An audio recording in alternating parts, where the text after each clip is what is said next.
going off of my last video, this is not part one. This is just a brief synopsis of everything that's transpired since I was sexually assaulted while being under anesthesia at Vixen Plastic Surgery in Miami, Florida. I'm begging any female that this has also happened to, if you've gone to the hospital, if you made a police report, if you had a rape kit performed, please private message me, please DM me, please let me know about your experience, because Miami Police Department is blocking this.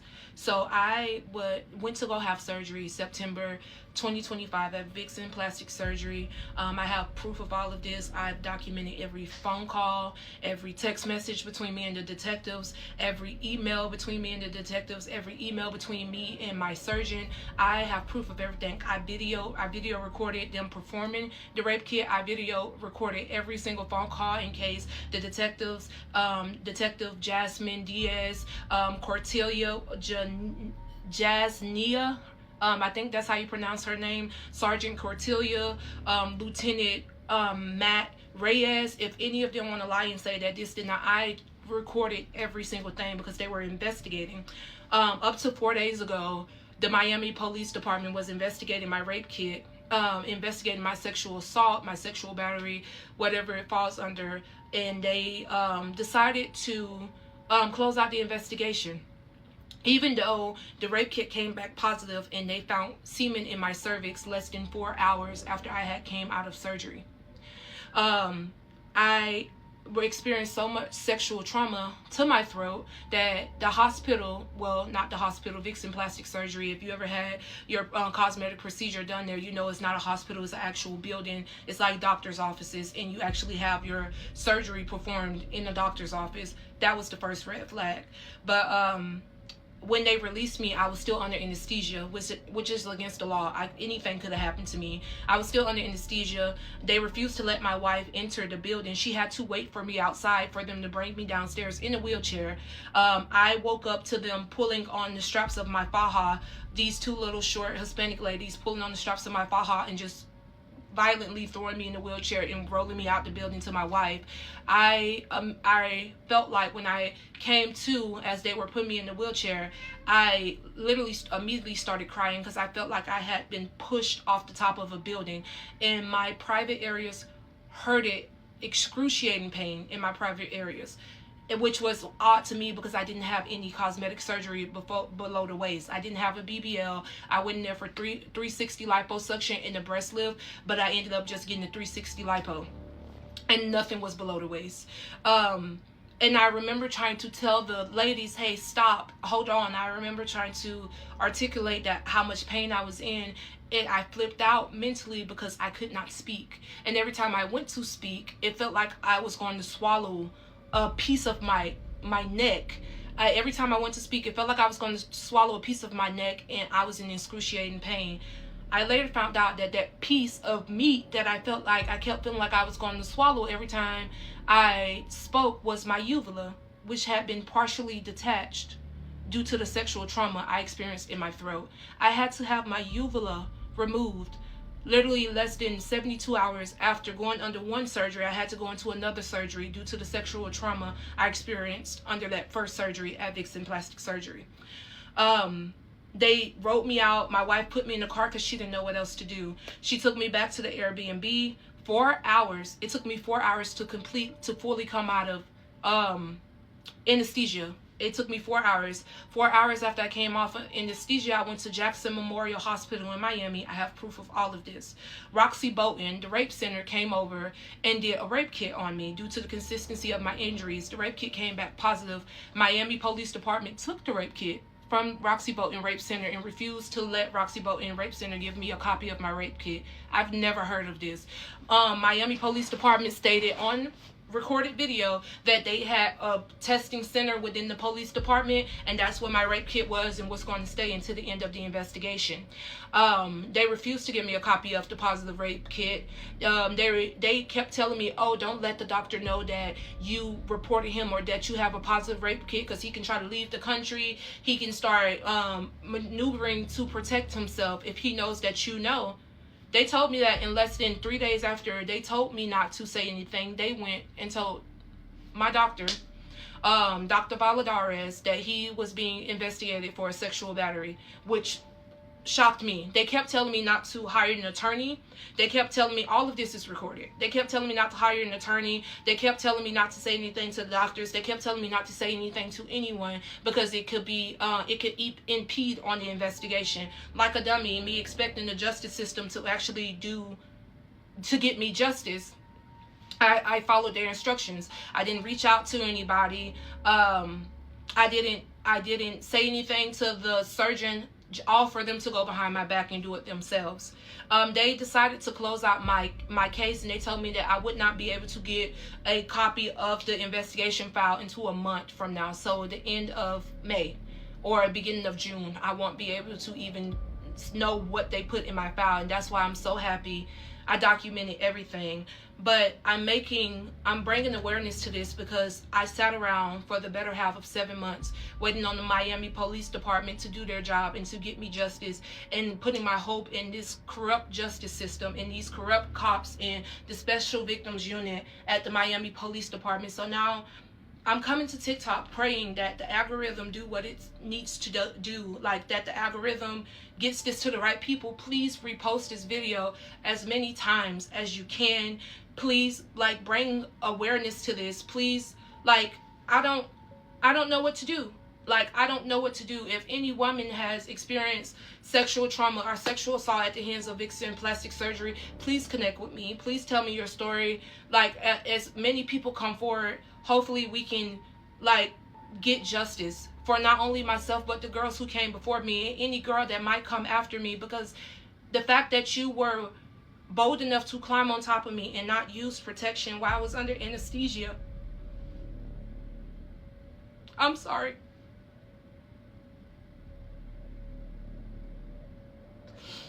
The fact that you were bold enough to climb on top of me and not use protection, so much to the fact that they found semen in my cervix, and I had to have my uvula removed due to the trauma that happened to my throat, that the doctor said that my airway was so inflamed that it was the size of a shoelace. The fact that you were bold enough to do that to me while I was unconscious lets me know that I'm not the first female that this has happened to, and I won't be the last. So if you guys have anybody out there who has had surgery at Vixen Plastic Surgery and has experienced sexual trauma or anything along them lines, please reach out to me.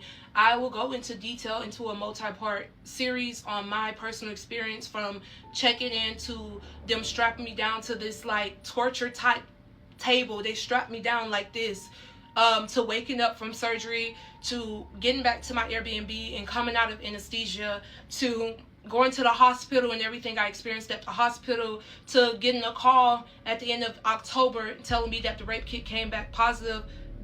Everything. I will go into detail about everything, to the doctor, to my surgeon trying to convince me to come back to his office so that he can touch me more. I have screenshots, recordings, everything of all of this. You guys, please help me. So, after the night before, I was cleared for 360 lipo, and we were not going to move forward with the breast. So I get there the day before. I wasn't supposed to have surgery until the afternoon, but they called me and they was like, "Oh, Miss Watts, he finished up with the lady that was before you. He finished up with her. So,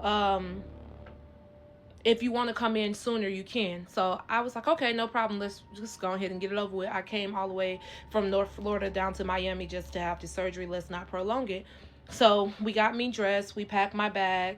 I did not know that I wasn't going to be able to, they were going to take my phone and my bag as soon as I got there.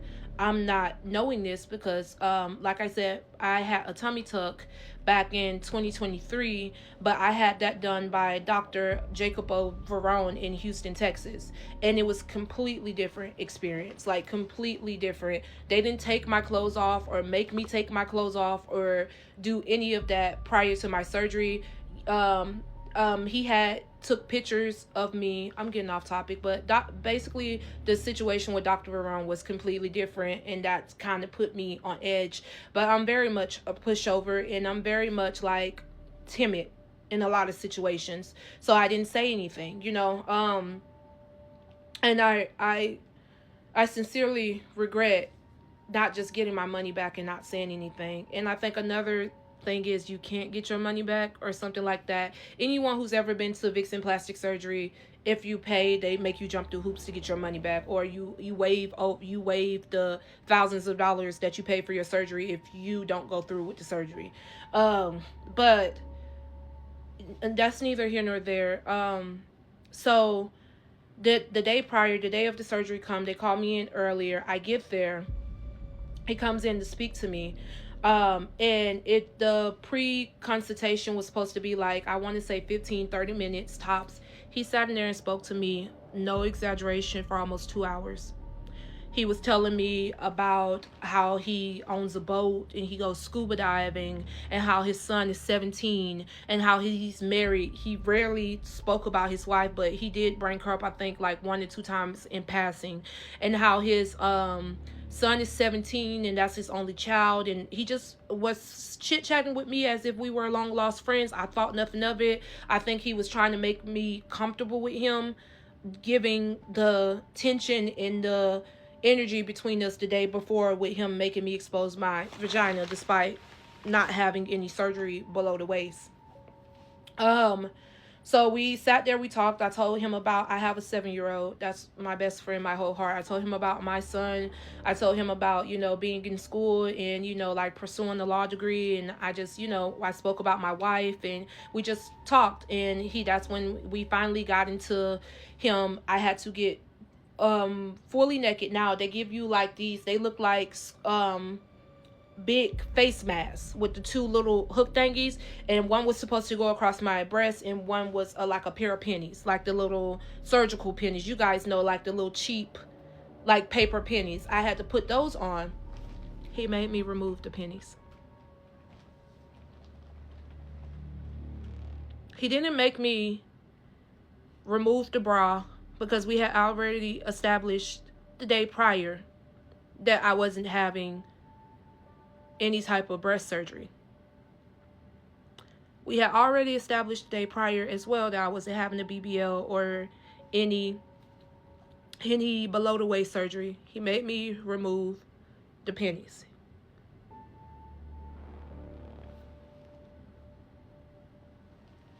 And I'm so mad at myself, because like I should have just got out of there, and I didn't. I'm sorry, y'all. I'm gonna try my hardest to get through these videos, but anybody who's ever been a rape victim or a victim of sexual assault, it's like the memory, the hindsight is 20/20, and the memory of it is like I'm back there. I'm back in that situation, and I'm so mad at myself, because I should have just left. I should have just left. I should have just left, and I didn't. And I gotta live with that.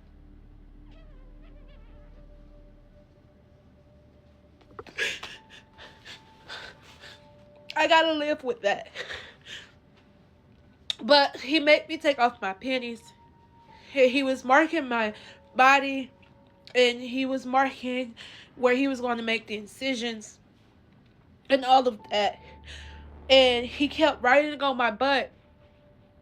And he kept writing on my butt, no BBL, and like at first he started making circles and stuff on my butt for incisions. And I told him, I said, I'm not getting a BBL. And he was like, oh, right. But what pissed me off is he was just looking through my medical folder prior to picking up the marker and marking on my body then the incisions where he's going to make the incisions, and then he immediately went to my butt after he made me remove my underwear. And so I was like, I'm not getting a BBL. And then he was like, oh, you're right. And he went back to my medical folder. He was like, oh, yeah, you were right. I'm sorry. I had so many clients today, so many patients today. You're just doing lipo. And I was like, yeah. He went back to my butt, and he wrote on my butt numerous times, no BBL. And I was just like, you're having fun, aren't you? I said something like that. along the lines of that, like, oh, you're having fun. And he was like, no, I just gotta let them know that we're not doing the BBL. When you go in to have your surgery, they just gotta know no BBL. As you guys can imagine, this is a very, like, tough and traumatic situation to have to keep living, but I have to tell my story. I have to bring awareness to this. Something has to happen. So but I do value mental health.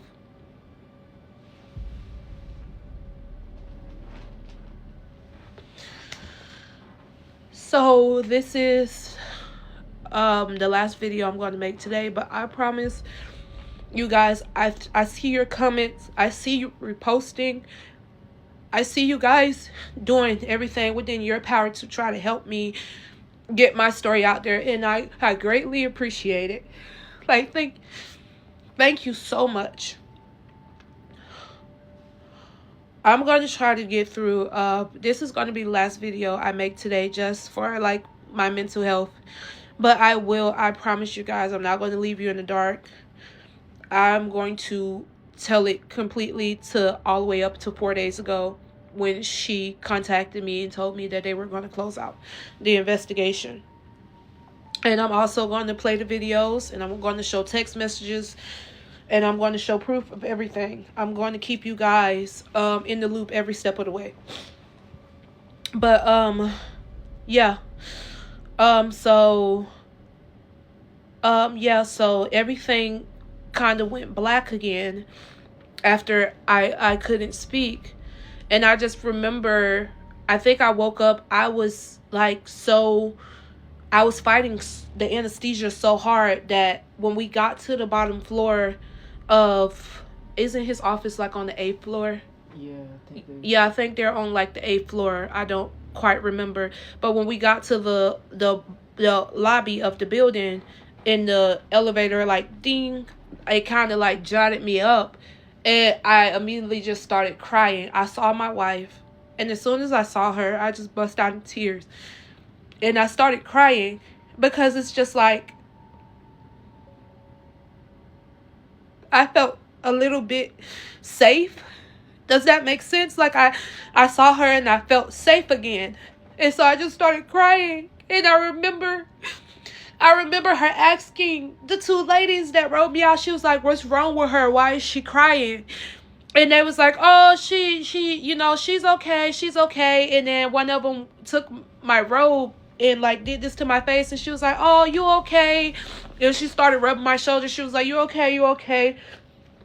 And they helped her get me in the car, or I don't remember. They helped you get me in the car. So my wife had the car pulled up at the door, and I was thinking it was so weird that she wasn't in the building. And it wasn't until I woke up from anesthesia that she notified me that they would not allow her to come in the building. They basically like was like, stay outside, and she thought that was weird. And then they also told my wife, when she dropped me off for surgery, they told her, they said, oh, we'll let you know an hour or 30 minutes. Which one was it? I think it was about either one, honestly. Yeah, they said, we'll let you know 30 minutes to an hour after she's been released out of surgery so you can come pick her up. They called her literally as they was discharging me. She, like, literally, the Airbnb was like 4 or 5 minutes away from, like 10 minutes tops away from the surgical office. And I'll put the Airbnb we stayed at, all of that. They literally called her as they were discharging me, like, you need to come get her now. So she didn't get the 30-minute to an hour grace period. All of these were red flags, but the damage had been done by then. So they helped her get me in the car, and I pass out again because I'm still under anesthesia. They're not even, like, anything could have happened to me. They weren't even supposed to discharge me while I was still under anesthesia. But I'm in and out. So all I remember after that, after they helped her get me in the car, I'm still crying, but I pass out again. We get to the Airbnb, and now it's my wife waking me up. And this was like like so painful because she didn't have the wheelchair to help me get in the building. She had to go get one of the little bellhop carts. And she was just like, wait right here, because she tried to like get me to walk. But when she seen like how bad of like how much pain I was in and how I kept crying, she went and got like one of the little bellhop carts and she pulled it to the door and she was like, babe, I'm going to help you stand up, but I need you to stand up and sit down on this cart. So she was holding on to me. She grabbed me, like she scooped me by like behind me, and I was holding on to her shoulders, and I just remember her propping my back up against like the little pole thing and helped me onto the cart to get me into the elevator and get me up to the Airbnb. It was like an Airbnb type hotel, or it was like, I don't know, apartments. What was the name of it again? It should be in our email, but I'll give you guys all of that. I'll show proof of all of that. But she helped me get upstairs. She helped me get upstairs, and she helped me get into bed, and she just like propped up pillows and put down the little medical, like the little mat thingies, and she helped me get into bed. And 4 hours later, I woke up, and I was trying to call her name. I was trying to say Jay, but all I could do was like grunt and stuff, and she jumped up. And I remember saying, I asked her, she gave me some water or something. I was like, I need something to drink. And she gave me a cup of water, and I went to drink it, and it felt like I was swallowing a chunk of meat. And that didn't make sense to me because I hadn't eaten prior to surgery. You can't eat. Like, I think they tell you not to eat anything after 10 p.m. the night before, 12 p.m. the night before. So I hadn't eaten anything, and it felt like I was swallowing a chunk of meat, and it hurted like hell. And I immediately started crying. I winced and I almost dropped the cup, and she grabbed the cup and she sat it down, and I was like, I need to go to the hospital. What pisses me off is that when I woke up, I was literally covered from, because they got incisions under my breast where they did liposuction. I have 2 incisions here. I have 4 incisions in my back, and I have 1 incision in the top of my back. And I have 2 incisions here. What pissed me off is I was covered from, like, literally from chest to, like, the whole faja, which you guys can see in the video prior, like 2 videos prior to this, was covered in blood. And I was like, I need to go to the hospital. That's all. I just remember saying hospital. I think I was trying to say I need to go to the hospital, and I just said hospital. She didn't ask any questions. She grabbed my robe. She put my robe on me over the bloody faja, and she helped me get to the car, and she was taking me to Jackson Memorial Hospital. And I also put that pictures of that in there so you guys can see, like, the admin date and the checkout date on the Roxy Bolton Rape Center paperwork. I put pictures of that in there, and I put Jackson Memorial Hospital pictures in there where you guys can see my first and my last name, when I was admitted and when Roxy Bolton signed off on the rape kit. But we get to the so she immediately goes to take me to the hospital, and as you guys can see in the video, like 2 videos prior to this, you guys seen my uvula, how it was swollen and just hanging down. So the sexual trauma to my throat was so bad that it partially detached my uvula. And I think what hurts the most is that not only was it supposed to be a tube in my mouth to keep me breathing during surgery, you sick bitches removed the tube from my mouth, sexually assaulted me. I could have died.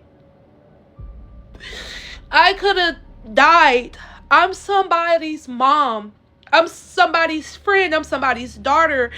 Like, I have a life. I have a family. And you climbed on top of me and sexually assaulted me as if I was trash. You climbed up top of me and did your business as if I was a fucking toilet. I could have died. And nobody cares. And you did this. And you went about your life and your day as if you just didn't do this to an actual human. I am a human. I am a human. I would never think about doing no shit like that to anybody. And the women who stood back and let that happen to me, you're sick. Okay, so this one is going to be a lot shorter than the other ones because I wasn't aware that part 2 cut out halfway through the video until someone commented. And it cut out when I was telling you guys that he had me naked inside the little pre-screening room, and he just kept writing in no BBL on my butt. But what pissed me off about that is prior to writing no BBL on my butt, he had my medical file open, like my little folder. He had my medical file open and he was going through it and, you know, seeing that I paid everything and seeing that I was clear for everything, and I did all my STD testing, all my drug testing to make sure I was ready for surgery the day of. So he was going through my medical folder. Mind you guys, like I stated in my previous video, the day before, he had already acknowledged that I wasn't having a BBL. I was just having the 360 liposuction, and I no longer was having the breast lift. So, and then we acknowledged that again in the room. So he opened up my folder and he was like, "Oh, you're right. You're only doing a 360 lipo," and I was just like disgusted and annoyed because like I hate when somebody try to play in my face. Like I hate when someone insults my intelligence, and you knew I wasn't having a BBL because you had just like literally less than a minute, seconds prior to you repeatedly writing on my butt and just touching me. You knew that I wasn't having this surgery. So he opens the folder again and was like, "Oh yeah, you're not having a BBL." And so he was like, "Well, I'm going to write no BBL here." And he just kept touching me, just kept touching my ass, like just kept touching my butt. He was getting a kick out of it. And then I said something along the lines of, "You're having fun," or, you know, like, "You're really enjoying this." I said something along those lines. And he was like, "Oh, no, I just got to write no BBL. So when you get back in the operation room, they know that you're not having a BBL," which also kind of just let me know that he was saying anything. Also pissed me off a little bit more because I'm just like, you're going to be in the operating room. You're the one who's doing the surgery. So who are they? Who are they that you're supposedly notifying that I'm not having a BBL when you're literally the one doing the surgery? So that happened. He finally stopped touching me, stopped touching my ass. We talked a little bit more of like what are my expectations after surgery, which the surgery was botched. Not so bad to the point of some surgeries that I've seen women like leave on his Facebook page and on the Google reviews, but I basically left looking the same way I went in. But yeah, so he spoke, but I caught a glimpse of his phone because he was like, he took a picture of my butt to show me. He kept trying to convince me to do a BBL. I did not want one. If you guys can see, I'm not going to stand up, I'm not going to parade around, but if you guys can see just from my thighs alone, like genetics, we don't need a BBL. Like, we're good downstairs. So I did not want a BBL. So he was just showing me pictures of my butt, and then, you know, on iPhones, babe, can you give me my other phone? Uh-oh, be careful. You know, on iPhones, I'm just going to pull up a random picture. I pull up our Disney trip. So on iPhones, you see how that's just one photo, but when you swipe out of it, it shows you all these different photos.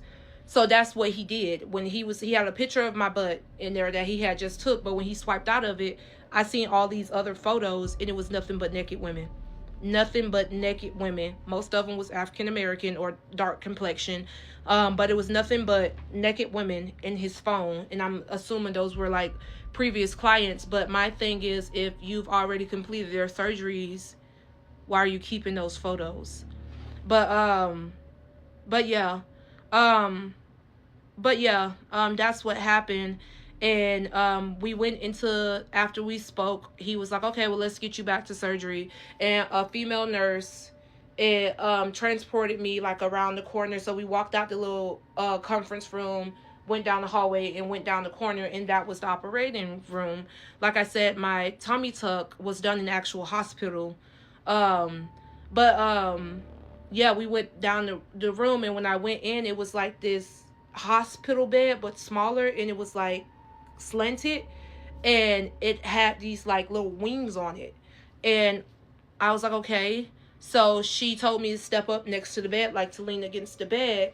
The nurse did, and I already had like the catheter in my arm where they had already been giving me IV like fluids prior. But you know how they can little twist the little thing off and switch out the IV bags if they need to. So I already had the needle in my arm and the little catheter thing. So she immediately hooked up another IV, and I guess this was like for the anesthesia, and she put something in the IV line, like I guess the anesthesia medicine or the sleeping medicine, something to knock me out in the IV line. But before the medicine fully kicked in, it was like a tall, I don't know what race he was. He looked at Hispanic, but like a dark complexion Hispanic guy. But he was tall, and he snatched my arm like this, and he put it on one of the wings of the table, and he was strapping me down. And I was like, wait, well, like, hold up, what are you doing? And she was like, oh, no, you're fine. He just have to secure you on the table. So he strapped me down. He gave me like this little weird look, and he continued to strap me down. Then he went to the other side, and they had me strapped to the table like this. And seconds later, everything went black. Everything went black. And the next thing I remember is waking up to these two women picking me up by the straps of my faja, aggressively like sliding my arms into my bathrobe and throwing me into a wheelchair. And I remember like them pulling me up and slapping me in my face saying, wake up, you know, like pulling me up. And I remember like being pulled up to get, like, for them to lift me and put me in the wheelchair. And I, like, as soon as like I came to, because I was still under anesthesia, I didn't fully come off and under the anesthesia medicine until 4 hours later at the Airbnb. But as soon as I kind of came to, it felt like I had been shoved off the top of a very tall building. Like, I just felt like I was hit by a semi truck. Like, my whole body hurt, but I had excruciating pain in my private areas. And I was trying to speak, but when I went to speak, it hurt so bad and I couldn't talk. Like, it hurt so bad. When I went to speak, it felt like I was swallowing a piece of skin, like a piece of meat. Like a piece of meat was just stuck in my throat, and it hurt so bad I could not speak. And so mentally I started flipping out, because I was like, what the fuck? Why can't, like, where's my voice? Like, you know, that's just like sitting here and saying, move your hand. Like, mentally telling yourself to move your hand, and your hand just stays still. And you're like flipping out, like, why can't I move my hand? I tried to speak and I couldn't speak, so I immediately just started sobbing because I didn't know what was going on with me, but I knew something wrong. And this was the first time in my life that something was happening to me, and I couldn't verbally defend myself or articulate that to the people around me. So I didn't know what was happening to me. It kind of felt like I was in a dream, like a drug-induced dream. And so they got me in the wheelchair, and I was just crying. I was sobbing, but in the middle of sobbing, I'll pass out again. And that's all I remember, passing out again until the elevator ding at the bottom of the floor, and I saw my wife. So I'm sorry, you guys, that part 2 cut out, but this was basically me explaining to you guys what happened, like, of him touching me inappropriately prior to surgery. Just a little predatorial, like, mannerisms, and I don't know, it just was really weird, and it was very uncomfortable. And I don't know if any women can attest to this, but you ever hear somebody say something to you or look at you a certain way and you just feel unsafe? Like, they didn't even physically do something to you yet, but they said something, or they smiled at you, or they looked at you in a certain way, and you can see the intent behind their look or their mannerisms. That's the best way I can explain it. And then we got me back to the surgery room. They strapped me down to this kind of like crucifixion type table, and I was out of it until they woke me up again. So good morning, y'all. I am making this video to address some of the comments and questions that you guys left. Mind you, I'm overwhelmed by just the support and the love and the sharing and the reposting of my story, because the objective, let me start by saying that the objective of posting these videos was to not only expose the corruption that is going on within the Miami Police Department, because we all know that, especially with police officers, a lot of them will lie or hide stuff until like the public is demanding, you know, like, oh, excuse me, a lot of them will like dismiss your case or bury your case or let your case sit open and idle until it's a public outcry or until they're being exposed and until like they're in the news. So that was the whole objective of posting my story and sharing it, was to bring light to what the Miami Police Department is doing, and not only that, to find other women that this has possibly happened to and similar stories. I will say it is so overwhelming that so many women have reached out to me who has not only gone to Vixen plastic surgery, but who has had my doctor and has similar experiences. It was a woman, I'm not going to say her name. I do want to get permission to go into detail about their stories. It basically share their stories before just doing so. So I'll just give y'all like a quick synopsis, a quick little tidbit on what happened. But I will say it's two accounts. It's so many women reached out to me, first of all, but two that stood out the most. This one woman went in for a tummy tuck and woke up with rectum pain, excruciating pain in her rectum, like her anal was hurting. She woke up bleeding from her butt, in pain from her butt. And she had my same doctor, same plastic surgeon office. This other woman, she woke up, similar experience, excruciating pain downstairs.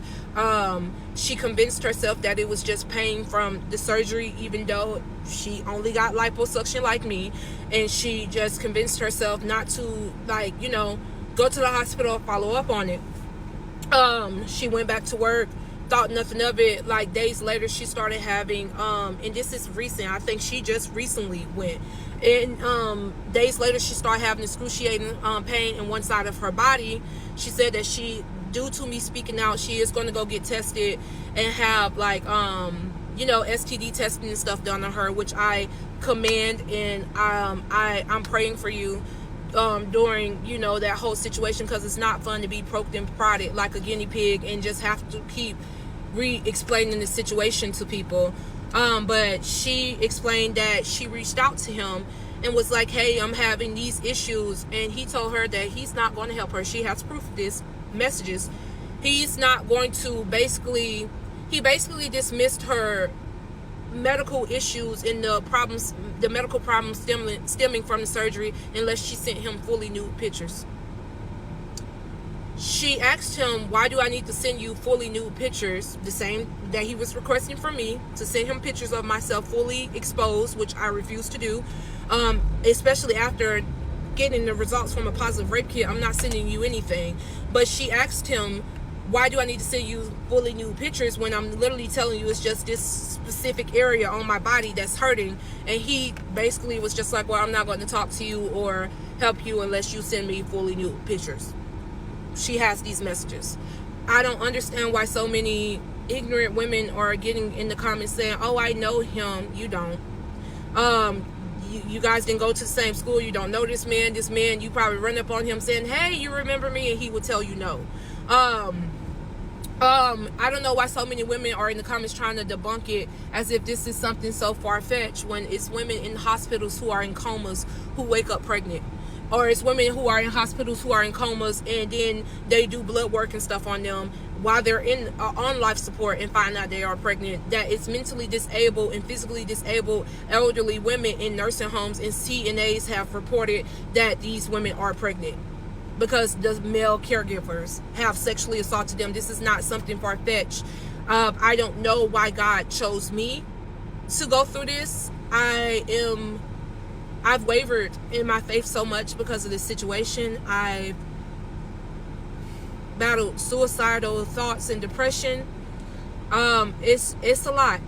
It's a lot. It really took a lot for me to get on this platform and share my experience. And so it's just really hurtful to see that I decided to be vulnerable and put this out there in an attempt to get justice, not only for me, but the women who came before me, and hopefully put a stop to the women who may come after me, and to see so much hate and so much negative comments and so much ignorance. But I'm not going to let that take away from everybody who have supported me and have said positive things and have sent their support. I'm just going to try my best to ignore it, but it is deterring me from wanting to further share my story. Not only is the hate and the negativity deterring me from wanting to further share my story, but also I've seen a lot of comments from you ladies saying that I have nothing to prove to nobody, to contact an attorney, to not expose my hand completely, which I do agree with, to not give them my smoking gun. I have to address that as well. I have contacted a lot of attorneys. Whether you guys believe it or not, I have contacted a couple of attorneys, but until I have the results of the privacy of rape kit, a lot of attorneys are looking at it from a monetary standpoint, which a lot of attorneys do. They looking at if they represent me, what can they get out of this situation. But I had two. Some of them don't follow up with me because I guess it's just like hard to believe even. But I had two that asked me to get a copy of the rape kit before they could officially represent me, which I felt like was stupid, because me requesting a rape kit, they're going to block me and they're going to keep gatekeeping as they've been doing. If an attorney reaches out to the district attorney's office and explain the situation and say, hey, my client has a positive rape kit in your database, we need a copy of that, there may be more at liberty to releasing that information to an attorney. So I don't understand why I haven't found an attorney who would just reach out on my behalf and get that rape kit. But I do believe in God, and I do believe that he will not let just anything happen to his children. So I do believe that as I reach out to more attorneys today, I will get one who will obtain the rape kit, and then it'll kind of snowball from there. Not only will they not release the rape kit, they won't release the video footage from the day I had surgery. It's cameras all up and through Vixen Plastic Surgery. Vixen Plastic Surgery released, like they know that the Miami Police Department has notified them that they are being investigated for sexual battery. If he did not do it, if I was a plastic surgeon and I was made privy to the information that one of my clients felt as if I sexually assaulted them and I had nothing to hide, the first thing I would do to clear my name was release the video footage. He refuses to release the video footage. He refuses to release my medical records. He refuses, and then the Miami Police Department turned around and refused to release the positive rape kit. So everybody's saying like, oh, I can't believe this, is untrue. If you were truly innocent, put yourself in the doctor's shoes. If you were truly innocent and you heard an egregious claim, such as one of your patients are stating that you raped them, wouldn't you do everything in your power to clear your name? I would. If I had nothing to hide, I'd say, hell yeah, y'all can check the cameras. You want me to take a DNA test? And that's another thing. They won't. I asked Cortia, the one in the screenshots from the emails, she's very nasty. She's a very nasty individual. I asked her, I said, why haven't you guys collected any DNA samples from all the male staff that was there on the day I had my surgery? She won't do that. Oh, we can't just do that. It's an investigation. Yes, you can. You are the police. You can subpoena that information. Yes, you can. What do you mean you can't do that? If you guys read the screenshots of the emails between me and Cortia, she got real nasty with me and she was like, oh, I can't release your rape kit. She's blocking it. She's refusing to give it to me. I will log into the Florida kit thing on video for you guys to see that I'm not making this up. When I log into the online thing from the Roxy Bolton Rape Center, where they give you a password and a username to go on to see your rape kit results, it's blocked. The Miami Police Department blocked it. I've never heard of this in my life. Even Roxy Bolton was confused on why the results went in there. They said, well, the Miami Police Department has your rape kit.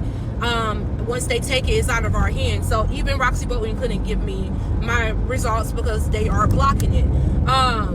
But I did want to address that. I am talking to attorneys. I'm trying to obtain one. I'm not going to accept any money from you ladies. It's not about monetary value with me. I want justice. More than anything, more than any dollar, I want to Discomfort slows you down? Reach for natural relief. Night and Day Hemp's extra strength CBD pain relief balm melts into aching muscles, delivering warmth you can feel. Soothe your body naturally. Feel free to move again. Night and Day Hemp balm melts away tension so you can enjoy every moment. Feel the difference fast. Real relief, real results. Order now at Night and Day Herbals.